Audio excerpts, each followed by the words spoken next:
Yeah, I heard that too yesterday. Yeah.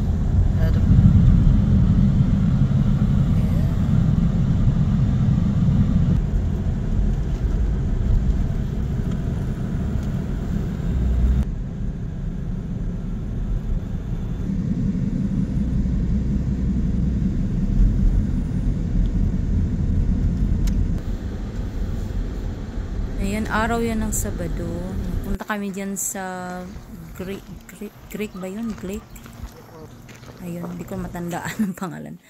Ayan, nagpunta kami dyan para mag ng mga itatanim namin, especially yung gulay, tsaka yung mga bulak-bulak dalawa lang naman.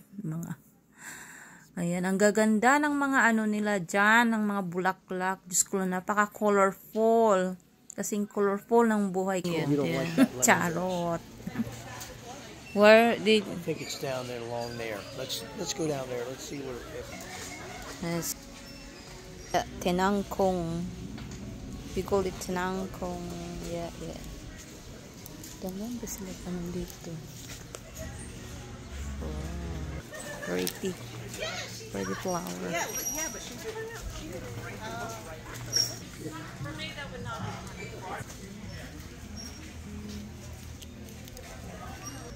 Pretty, look this flower.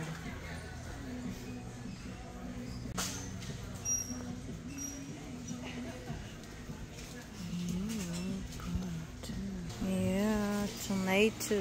Ayan yung flower. What is that? The early tomato. Ang ganda ng flower nila. Yes, so nice. Nice, Sally, you have all this to pick from hanging basket. Mga to. Ito yung mga bunot. Ay! Nice.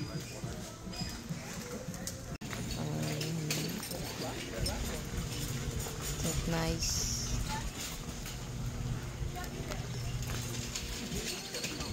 Alright. So, ayan lang yung napamili namin kasi wala naman kaming big space. Yung lang parati kong niluluto yung binili naming gulay na itatanim.